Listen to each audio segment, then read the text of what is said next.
சிவகங்கை மாவட்டம் மானாமதுரை அருகே உள்ள சின்ன புதுக்கோட்டை கிராமத்தில் சட்டக்கல்லூரி மாணவர் சிவபாலன் என்பவர் சரமாரியாக வெட்டி கொல்லப்பட்டிருக்கிறார். உறவினரின் பெண்ணை சிவபாலன் காதலித்ததாக வந்த தகவலை அடுத்து இந்த சம்பவமானது அரங்கேறி இருக்கிறது. முழு விவரங்களோடு இணைகிறார் நமது செய்தியாளர் பாரதி ராஜா. வணக்கம் பாரதி ராஜா, இந்த சம்பவத்தில் யாரேனும் கைது செய்யப்பட்டிருக்கிறார்களா?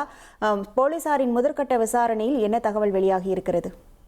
கண்டிப்பாக தற்போது 2 பேரை காவல்துறையினர் கைது செய்திருக்கார்கள். யார் இந்த 2 பேர் அப்படின்னு பாத்தீங்கன்னா, அந்த சிவபாலனை வெட்டி கொலை செய்த அவரது உறவினர்களான முருகேசன் 50 வயது, அதே போல அருண்ராஜா 19 வயது. இந்த 2 பேர் யாருன்னு பாத்தீங்கன்னா, சிவபாலன் காதலித்ததாக கூறப்படும் பெண்ணின் தந்தையும் சகோதரரும் அப்படின்னு சொல்லப்படுது. இதுக்கான முக்கியமான காரணம், இந்த கொலைக்கான முக்கியமான காரணம்னா, சட்டக்கல்லூரியில் படிக்கும் சிவபாலன் அவங்க உறவினர் பெண்ணையே காதலித்ததா சொல்லப்படுகிறது. இந்த காதலுக்கு அந்த குடும்பத்தினர் எதிர்ப்பு தெரிவித்திருக்காங்க. இருந்தாலும் அந்த பெண்ணின் தரப்பிலிருந்து எந்த எதிர்ப்பும் இல்லை அப்படின்னு சொல்லப்படுது.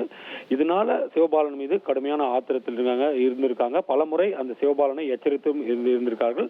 இந்த நிலையில தான் மீண்டும் சிவபாலன் அவர்களை கடந்த சில தினங்களுக்கு முன்பு அந்த பெண்ணை மீண்டும் சந்தித்ததாக கூறப்படுகிறது. இதனால் ஆத்திரமடைந்த பெண்ணின் தந்தையான முருகேசனும் அதே போல சகோதரர் அருண்ராஜாவும் இன்று சிவபாலன் சின்ன புதுக்கோட்டை கிராமத்தில் இருந்தபோது அவரிடம் சென்று தகராறில் ஈடுபட்டிருக்கிறார்கள். அப்போது மறைத்து வைத்திருந்த கத்தியால் சிவபாலனை சரமாரியாக வெட்டியிருக்கிறார்கள். இந்த சம்பவத்துல சிவபாலன் சம்பவ இடத்திலேயே துடிதுடித்து உயிரிழந்தார் என்பது தெரிய வந்திருக்கிறது.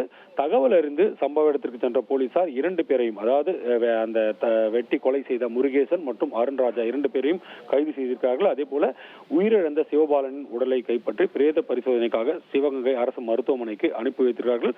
ஒட்டுமொத்தத்துல உறவினர் பெண்ணையே காதலித்திற்காக உறவினரே வெட்டி கொலை செய்துள்ள சம்பவம் ஒரு பெரிய பரபரப்பை ஏற்படுத்தியிருக்கு. அதுவும் சட்டக்கல்லூரி மாணவரை வெட்டி கொலை செய்துள்ள சம்பவம் அந்த பகுதியில் ஒரு பெரிய பரபரப்பை ஏற்படுத்தி இருக்கிறது. உங்கள் விவரங்களுக்கு நன்றி பாரதி ராஜா. இனி செல்லும் இடமெல்லாம் செய்தி. தந்தை டிவியின் வாட்ஸ்அப் சேனலை ஃபாலோ பண்ணினா செல்ல இருக்கும் இடமெல்லாம் செய்தி. இதோ QR கோட் இப்பவே ஸ்கேன் பண்ணுங்க, ஃபாலோ பண்ணுங்க.